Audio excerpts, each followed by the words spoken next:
Hello everyone, welcome to the study concept MPGK की MCQ series में आपका फिर से स्वागत है। मध्य प्रदेश जीके पर आधारित ये सीरीज चल रही है और लगातार इसका ये 41वां वीडियो है और इससे पहले 40 वीडियो आ चुके हैं जो कि टॉपिक वाइज चल रहे हैं और ये लगातार 10,000 क्वेश्चंस की सीरीज रहेगी जो कि 25 क्वेश्चंस के एनालिसिस कंप्लीट इसमें मिल रहे हैं। और वो सारे विद्यार्थी जो कि एमपीपीएससी, एमपीएसआई, कांस्टेबल, पटवारी, जेल प्रहरी और व्यापम के द्वारा कंडक्ट जो भी मध्य प्रदेश के एग्जाम्स होते हैं जिसमें कि मध्य प्रदेश जीके पूछा जाता है, उन सभी के लिए बहुत ही ज़्यादा बेहद उपयोगी है ये, क्योंकि सारे क्वेश्चंस का डीप एनालिसिस इस सीरीज में चल रहा है। तो वो सारे विद्यार्थी जो कि एमपी जीके की तैयारी करना चाहते हैं, मेरी इस सीरीज से जुड़ जाएं और लगातार हर वीडियो को देखें, क्योंकि इसमें हर माध्यम से, हर एंगल से मध्य प्रदेश जीके पूरा कंप्लीट किया जा रहा है। और वीडियो को लाइक भी करें, साथ में वीडियो को ज़्यादा से ज़्यादा शेयर करें, जिससे कि ज़्यादा से ज़्यादा विद्यार्थी मेरी इस सीरीज से जुड़ सकें और मध्य प्रदेश जीके के बारे में पूरा जानकारी ले पाएं। लगातार मेरी इस सीरीज से जुड़े रहने के लिए मेरा चैनल स्टडी कॉन्सेप्ट सब्सक्राइब कर लें, वो भी ऑल नोटिफिकेशन के साथ में। ध्यान रहे, ऑल का जो रेडियो बटन है वो आपको सिलेक्ट करना है, देन उसके बाद में सब्सक्राइब का बटन क्लिक करना है, जिससे कि आपको सारे वीडियोस के नोटिफिकेशन मिलेंगे और लगातार सारे वीडियोस देख पाएंगे। तो चलिए शुरू करता हूँ ये 41th वीडियो, जिसमें कि अगले 25 क्वेश्चंस डीप एनालिसिस के साथ में मैंने कंप्लीट किए हुए हैं। तो वीडियो को अंत तक देखिएगा और वीडियो को लाइक और ज़्यादा से ज़्यादा शेयर कीजिएगा। ये आ गया पहला प्रश्न, मध्य प्रदेश में अधिकतम खेती की बागवानी फसल निम्नलिखित में से कौन सी है? प्याज, गोभी, आलू या फिर टमाटर? तो इसका जो सही विकल्प है वो क्या है? तो इसका सही विकल्प है आलू। जो आलू है वो मध्य प्रदेश में बागवानी की, ठीक है ना, फसल कहलाती है, जो कि सबसे अधिक फसल मध्य प्रदेश की कहलाती है बागवानी में। ठीक है, तो this is the correct fact. अगला प्रश्न आ गया आपके सामने, सेकंड, निम्नलिखित में से क्या Madhya Pradesh agro state industry development corporation का कार्य नहीं है? उर्वरकों का उत्पादन, कृषि प्रौद्योगिकी में शोध या फिर सब्जियों एवं फलों का विपणन और बीजों का विपणन? तो इसका जो सही विकल्प है कौन सा है? तो इसका जो सही विकल्प यानी कि जो कार्य नहीं है वो पूछा है इसमें। तो इसमें जो सही जो कार्य है नहीं है किसका? Madhya Pradesh state agro development corporation limited का। तो वो है कृषि प्रौद्योगिकी में जो शोध का विषय है वो इस पर्टिकुलर क्षेत्र का नहीं है, जो कि Madhya Pradesh state agro industry development corporation के अंतर्गत आता है। ठीक है ना, और इसकी स्थापना कब की गई थी? इसकी स्थापना हुई थी 21 मार्च 1969 को। ठीक है, तो this is the correct fact, इसको याद कर लीजिएगा। अगला प्रश्न आ गया, मध्य प्रदेश बीज प्रमाणन एजेंसी का क्या उद्देश्य है? उच्च गुणवत्ता वाले बीज आयात करना, बीजों के विषय पर शोध करना या फिर उच्च गुणवत्ता वाले बीज उपलब्ध कराना या फिर उच्च गुणवत्ता वाले बीज का निर्यात करना? तो इसका सही विकल्प कौन सा है? क्या उद्देश्य है इनका? तो इनका उद्देश्य है उच्च गुणवत्ता वाले बीज का उपलब्धता सिद्ध करना, उपलब्ध करवाना किसानों के लिए। ठीक है, अगला प्रश्न आ गया, मध्य प्रदेश में कपास की खेती सबसे अधिक होती है कौन सी मिट्टी में होती है? लाल मिट्टी में, हरी मिट्टी में, काली मिट्टी में या भूरी मिट्टी में? पिछले प्रश्नों में भी मैंने इसके बारे में बहुत जानकारी दी है, जो पिछले वीडियोस बने हैं। तो वो है काली मिट्टी में। काली मिट्टी में कपास की खेती बहुत ही उत्तम होती है और मध्य प्रदेश का जो पश्चिमी जिला है, पश्चिमी क्षेत्र है, वो पश्चिमी क्षेत्र में काली मिट्टी की अधिकता पाई जाती है। और पश्चिमी क्षेत्र मतलब कि मालवा का पठार, ठीक है ना, मालवा के पठार का जो अधिकतर क्षेत्र है वो काली मिट्टी से घिरा हुआ है। और यहाँ पर खरगोन और खंडवा, ठीक है ना, यहाँ पर कपास की खेती बहुत ही उत्तम होती है। और काली मिट्टी का जो पीएच वैल्यू होती है वो कितनी होती है? 6 से लेके 8 के बीच में होती है ये। ठीक है ना, ये भी बहुत इंपॉर्टेंट है, इसको याद कर लीजिएगा। और यहाँ इसमें क्या पाया जाता है? इसमें आयरन, ठीक है ना, आयरन की अधिकता होने के कारण ये मिट्टी काली हो जाती है। ठीक है, अगला प्रश्न आ गया, मध्य प्रदेश में राज्य कृषि आयोग की प्राथमिक भूमिका क्या है? कृषि सामग्री प्रदान करना, कृषि शोध करना, कृषि प्रौद्योगिकी का विकास करना या फिर किसानों की समस्या और चुनौतियों का अध्ययन करना? तो इसका सही विकल्प क्या है? तो इसका जो सही विकल्प है वो डी वाला है, किसानों की समस्या और चुनौतियों के अध्ययन के लिए, ठीक है ना, ये राज्य कृषक आयोग का यही इसकी प्रमुख प्राथमिक भूमिका होती है। अगला प्रश्न आ गया, मध्य प्रदेश में स्थापित किए गए किसान कॉल सेंटर का कार्य क्या है? क्या कार्य होता है? तो किसानों को सूचना प्रदान करना, किसानों के उत्पादनों की बिक्री करना या किसानों या खेती के लिए जरूरी सामग्री की आपूर्ति करना या फिर फोन पर प्रत्येक किसान की अच्छी तरह से पूछताछ करना? तो इसका सही विकल्प क्या है?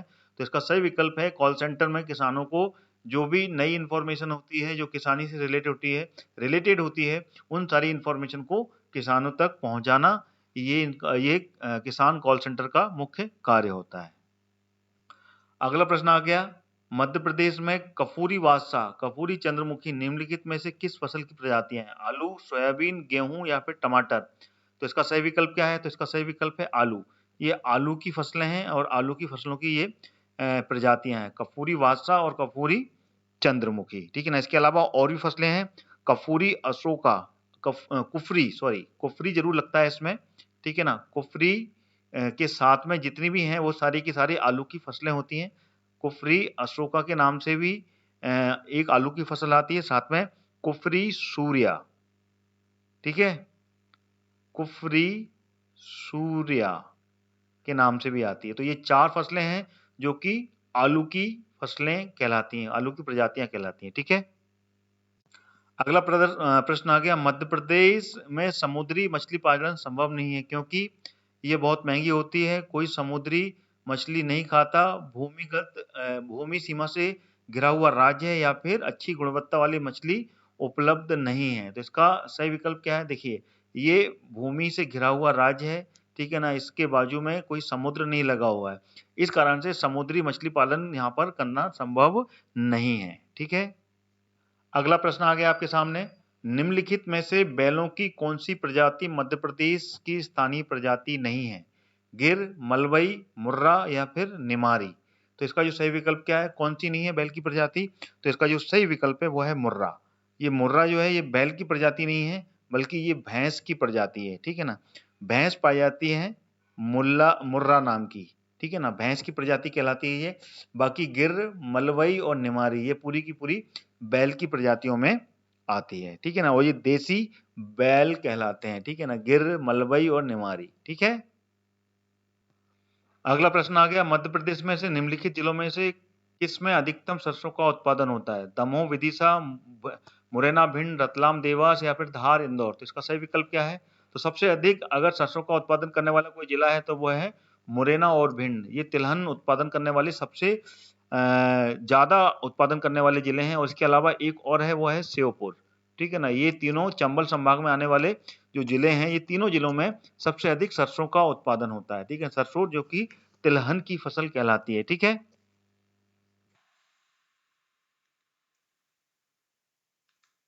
आगे जाने से पहले मैं आपको बताना चाहता हूं, अनअकैडमी आपके लिए लाया है एक फ्री प्लान जिसमें कि आपको एमपी के टॉप एजुकेटर से पढ़ने का सुनहरा मौका मिलेगा। इसी के साथ में आपको मिलेगा 500 से ज्यादा free live classes, live doubt clearing के साथ में 20,000 से ज्यादा free questions, free mock test और उनके एनालिसिस, और इसके साथ में आपको अनअकैडमी और भी बहुत कुछ देगा। फ्री प्लान एक्सेस करने के लिए आज ही डाउनलोड करें अनअकैडमी का ऐप और यूज करें मेरा रेफरल कोड जो कि रेड कैपिटल लेटर से लिखा हुआ है, Hardayal Kushwaha. Now Prateek Jain exclusively available on Unacademy, जो कि है एमपी के best faculty, top ex faculty of Aakar IAS academy, जो कि आपको कंप्लीट कवरेज देने वाले हैं पूरा मध्य प्रदेश के कोर्सेज का। और ये इनकी क्लासेस स्टार्ट हो रही हैं 11 फरवरी 2021 से। यहाँ पे आपको मिलने वाला है complete doubt resolutions, live classes, quizzes और पीडीएफ नोट्स भी। क्या आप प्रीलिम्स 2020 क्रैक करने के लिए रेडी हैं? तो अभी एनरोल कीजिए प्रीलिम्स चैंपियनशिप में, जहां टॉप 3 रैंकर्स को मिलेगा 1 मंथ का फ्री सब्सक्रिप्शंस। ये चैंपियनशिप स्टार्ट हो चुकी है 6 फरवरी से, 6 फरवरी, 13 फरवरी, 20 फरवरी और 27 फरवरी। तो ये पूरी के पूरे टेस्ट कंडक्ट होने वाले हैं, तो अभी ज्वाइन कीजिए इस चैंपियनशिप को। इसका जो लिंक है मैंने डिस्क्रिप्शन बॉक्स में डाल दिया है, वहां से आप क्लिक करके इस चैंपियनशिप में ज्वाइन कर सकते हैं। अनअकैडमी लेके आया है अचीवर बैच, जो कि है एमपीपीएससी प्रीलिम्स 2020 के लिए। यहाँ पे आपको मिलेगा sprint course through topic wise MCQ test, जो कि है हिंदी मीडियम में। ज्वाइन करें इस बैच कोर्स को और पाएं एमपीपीएससी का संपूर्ण मार्गदर्शन। इसकी क्लासेस शुरू हो चुकी हैं 11 फरवरी से। इसका पहला सेशन जो कि 10 बजे से लेके 11 बजे तक होता है, दूसरा सेशन 5 बजे से लेके शाम को 6 बजे तक होता है, और तीसरा सेशन उसके बाद में 7 बजे से लेके 8 बजे तक चलता है। इसमें आपको एमपी के टॉप एजुकेशन पढ़ने का मौका मिलेगा। साथ ही साथ में 60 मिनट की comprehensive sessions with MCQ test followed by the detail discussions of the test, complete coverage of MPPSC prelims syllabus with PDF notes after each classes. आइए आप जान लेते हैं अनअकैडमी के प्लस बैचेस के बारे में, जो आपकी हर जरूरत के हिसाब से बिल्कुल परफेक्ट हैं। जी हाँ, 60 days live crash courses, recorded batches, PDF revision notes in every classes, best educators for your guidance।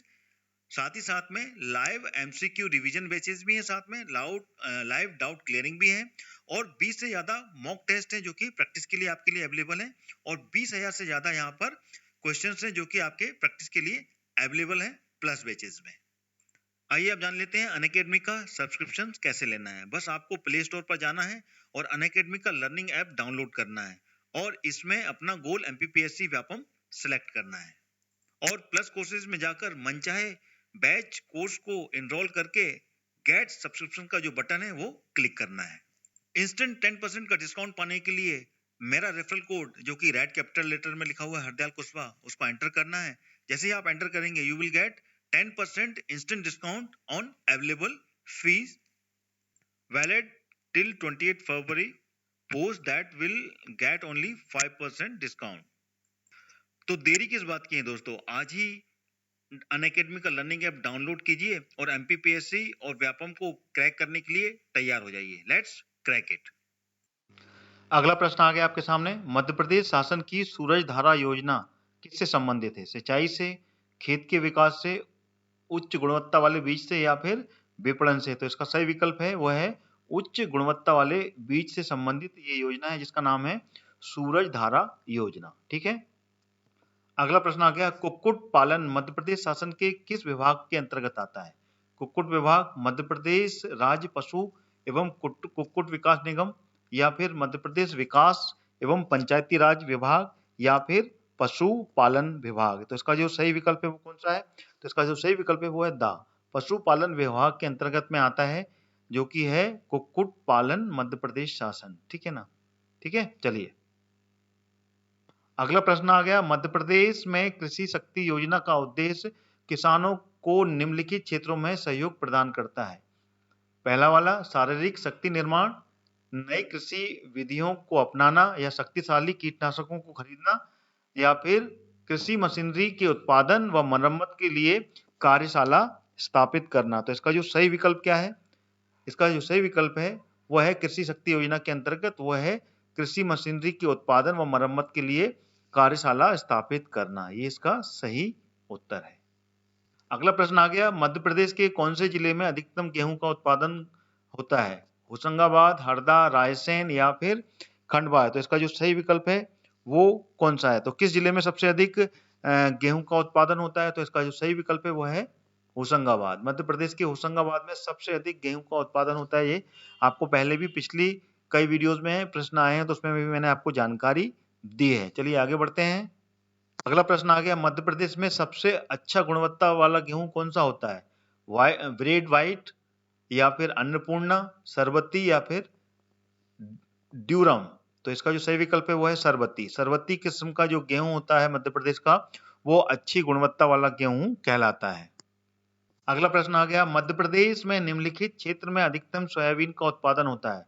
Bundelkhand, Baghelkhand, Malwa, या फिर भिंड? तो सही विकल्प कौन सा है? पहले भी मैं कई प्रश्नों में इसका आंसर आपको दे चुका हूं, तो इसमें से सही विकल्प जो है वो है मालवा। मालवा क्षेत्र है, वहां पर सबसे अधिक सोयाबीन का उत्पादन होता है। और सोयाबीन का सबसे अधिक उत्पादन करने वाला जिला कौन सा है? वो है इंदौर। इंदौर में सबसे अधिक सोयाबीन का उत्पादन किया जाता है। ठीक है, this is the correct fact. ठीक है ना। और साथ ही साथ में उज्जैन, उज्जैन में भी सबसे अधिक सोयाबीन का उत्पादन होता है, और उज्जैन में सोयाबीन अनुसंधान केंद्र और सोयाबीन संयंत्र भी यहीं पर है। सोयाबीन अनुसंधान केंद्र कहाँ पर है? वो इंदौर में है। ठीक है। और जो संयंत्र की स्थापना की गई है वो कहाँ पर है? एशिया की दूसरा सबसे बड़ा संयंत्र है वो उज्जैन में है। ठीक है, तो ये भी याद कर लीजिएगा जो सोयाबीन से रिलेटेड है। ठीक है। सोयाबीन, मध्य प्रदेश को सोया स्टेट भी बोलते हैं। ठीक है ना, सोया राज्य भी बोलते हैं। क्यों? क्योंकि पूरे भारत का 60% जो सोया है, सोयाबीन है, वो मध्य प्रदेश में ही उसकी फसल होती है।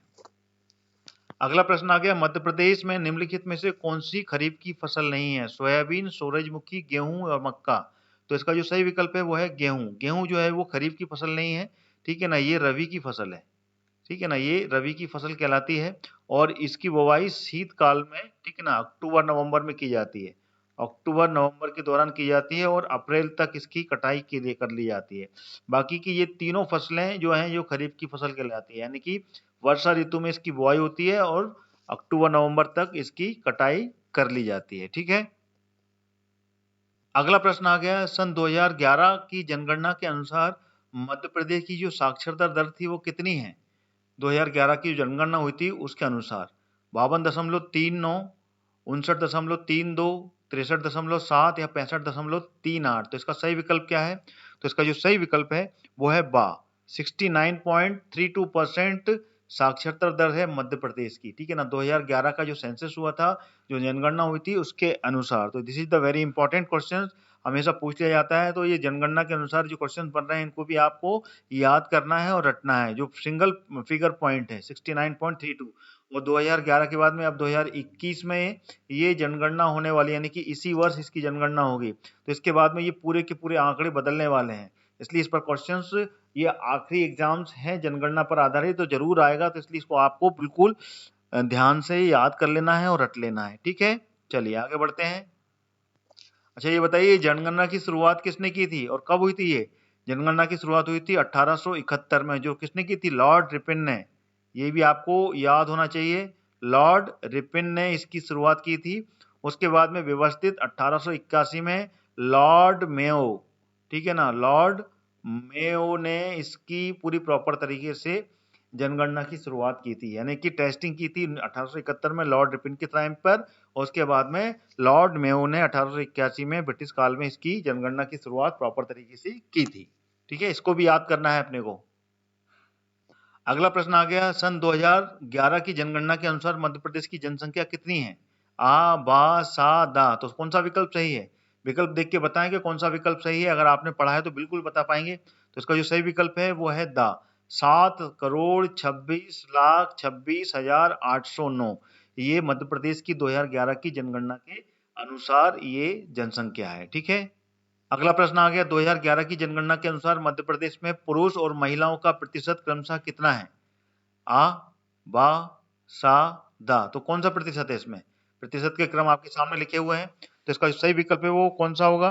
तो इसका जो सही विकल्प है वो है दा, 51.8 वर्सेस 48.2%। ये विकल्प सही है, यानी कि ये है मेल और ये है फीमेल, ठीक है ना। इस तरीके से आपको याद रखना है। फीमेल की है 48.2, ठीक है ना, जनगणना, और मेल की है 51.8, ठीक है ना। इस तरीके से ये टोटल 100% हो जाते हैं, ठीक है। अगला प्रश्न आ गया, मध्य प्रदेश के कितने जिलों को आधार बनाकर 2011 की जनगणना की गई थी? 50, 48, 46 या 45? तो उस समय जब 2011 में मध्य प्रदेश में कितने जिले थे? तो उस समय मध्य प्रदेश में 50 जिले थे, ठीक है ना, 50 जिले। 51वां जिला कौन सा बना और वो कब बना? वो बना 2013 में। और कौन सा बना था? आगर मालवा, ठीक है ना, आगर मालवा बना था। और उसके बाद में 2018 में एक नया जिला बना, वो कौन सा बना? वो बना निवाड़ी जिला, ठीक है। तो इस कारण से 50 जिलों के आधार बनाकर 2011 की जनगणना की गई थी, ठीक है। और 50वां जिला कौन सा था? 50वां जिला था सिंगरौली। जो सिंगरौली था वो 50वां जिला था। और 49वां जिला कौन सा था? ये बहुत इंपॉर्टेंट है। 49वां जिला था अलीराजपुर। अलीराजपुर ये पश्चिमी जिला है, सबसे पश्चिमी जिला। और सबसे पूर्वी जिला कौन सा है? सिंगरौली। ये बिल्कुल याद रखना है आपको, ठीक है। चलिए आगे बढ़ते हैं। कब हुई थी इनकी स्थापना? ये हुई थी 2008 में। ये भी 2008 में, लेकिन कुल 15 से लेकर 20 दिन का अंतर था दोनों में, ठीक है। चलिए आगे बढ़ते हैं। अगला प्रश्न आ गया, सन 2011 की जनगणना के अनुसार मध्य प्रदेश में ग्रामीण एवं शहरी जनसंख्या का जो प्रतिशत का अनुपात है वो क्या रहा? आ, बा, ऊपर नीचे हो गए ऑप्शन, सा और दा। तो इसका सही विकल्प कौन सा है? तो इसका जो सही विकल्प है वो है बा, ठीक है ना। बा वाला है 72.37 और 27.63, ठीक है ना। ये शहरी और ग्रामीण का प्रतिशत रहा, ठीक है ना। तो दिस इज द करेक्ट, यानी कि ग्रामीण जो जनसंख्या है वो कितनी है, 72.37% ग्रामों में वास करती है मध्य प्रदेश में, और 27.63% ये शहर में।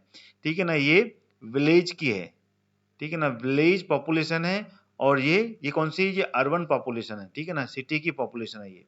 तो ये क्लियर होना चाहिए बिल्कुल कि मध्य प्रदेश का 70% से अधिक जो आबादी है वो गांव में वास करती है, खेती करती है, किसान है वो। ठीक है ना, और 25% से अधिक 27.63 जो कि सिटी शहरों में वास करती है। ठीक है, अगला करंट अफेयर्स आ गया। सन 2011 की जनगणना के अनुसार देश की जनसंख्या में मध्य प्रदेश की जनसंख्या का प्रतिशत कितना है? 8.27, 7.22, 6.88 या फिर 6%। तो इसका जो सही विकल्प है वो क्या है? तो इसका जो सही विकल्प है वो है 6%, यानी कि पूरी भारत की जो आबादी है उसका 6% हिस्सा मध्य प्रदेश में वास करता है। ठीक है ना, तो इस प्रकार से जो पूरे देश की जनसंख्या है वो कितनी है, वो है 121 करोड़ के आसपास। अगर इसको एग्जैक्ट फिगर देखा जाए तो वो 121 करोड़ से ज्यादा की है। तो उसमें से मध्य प्रदेश की जनसंख्या 7,26,809, जो कि मैंने आपको पिछले प्रश्न में ही बताया था, 7,26,26,809 ये फिगर है एमपी की पॉपुलेशन का, जो कि पूरी ऑल ओवर इंडिया की, जो कि 121 करोड़, ठीक है ना, के आसपास है, उससे ज्यादा ही है, उसका 6% है ये।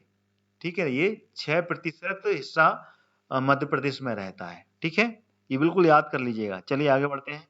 अगला प्रश्न आ गया, मध्य प्रदेश का जनसंख्या की दृष्टि से देश में कौन सा स्थान है? 2011 की जब जनगणना हुई उसके बाद में जनसंख्या के हिसाब से कौन सा स्थान रखता है मध्य प्रदेश में, ये पूछा है। तो 5वां, 6वां, 7वां या फिर 8वां?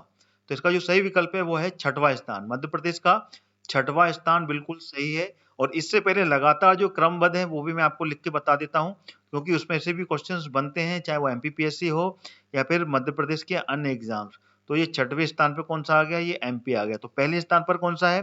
पहले स्थान पर है उत्तर प्रदेश, यूपी, जिसकी जनसंख्या 19 से 20 करोड़ के आसपास है। ठीक है ना, उसके बाद में सेकंड नंबर पर जो लगता है वो लगता है महाराष्ट्र, यानी कि एमएच। ठीक है ना, शॉर्ट फॉर्म लिख रहा हूँ, याद कर लीजिएगा। देन उसके बाद में तीसरे नंबर पे आता है बिहार। ठीक है ना, इसको पूरा लिखना पड़ेगा, बिहार आता है। और उसके बाद में चौथे नंबर पर पश्चिम बंगाल, ठीक है ना, वेस्ट बंगाल आता है। उसके बाद में आता है आंध्र प्रदेश, ठीक है ना, एपी। तो इस तरीके से आपको याद रखना है।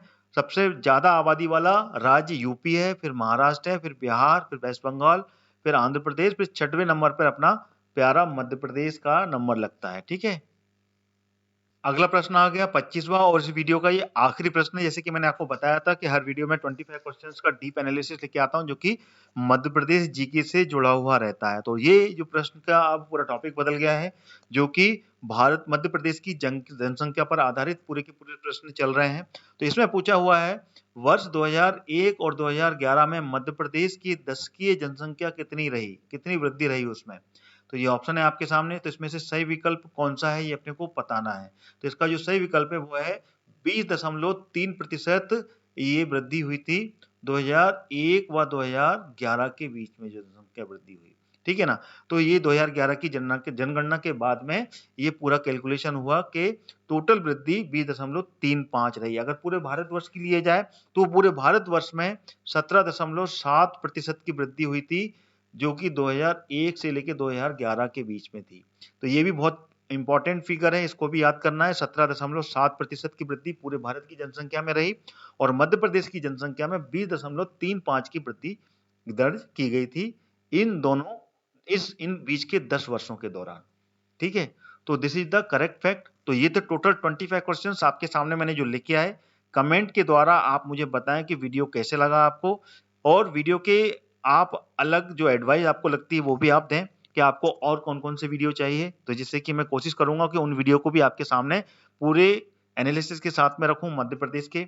और साथ ही साथ में वीडियो को आप लाइक भी करते चलें और वीडियो को शेयर करें अधिक से अधिक, जिससे कि ज्यादा से ज्यादा एमपी जीके की तैयारी करने वाले विद्यार्थी इस वीडियो को देख पाए और ज्यादा से ज्यादा मध्य प्रदेश जीके का अध्ययन कर सकें। लगातार मेरी सीरीज से जुड़े रहें। मध्य प्रदेश जीके, साथ में अलग-अलग जो जीके का पार्ट बना रहा हूँ, चाहे टॉपिक वाइज हो या फिर स्पेसिफिक टॉपिक पर पूरा का पूरा एनालिसिस लेके आता हूँ, तो वो भी आप मेरे चैनल के माध्यम से देख सकते हैं, चाहे वो एमपीपीएससी हो या फिर मध्य प्रदेश जीके या फिर व्यापमं के जितने भी एग्जाम्स, सभी के लिए सारा जीके पार्ट मेरे चैनल के माध्यम से आप कवर कर सकते हैं। तो मेरे चैनल को सब्सक्राइब कर लीजिए, वो भी ऑल नोटिफिकेशन के साथ में। ऑल का रेडियो बटन क्लिक करने के बाद में आपको सब्सक्राइब का बटन क्लिक करना है, जिससे कि सारे वीडियोस के नोटिफिकेशन मिलेंगे, एक भी मिस नहीं होगा और सारे वीडियोस आप लगातार देखकर सारे एग्जाम्स की तैयारी कर पाएंगे, जो कि जीके पार्ट आपका कंप्लीट होने वाला है। तो जय हिंद, जय भारत।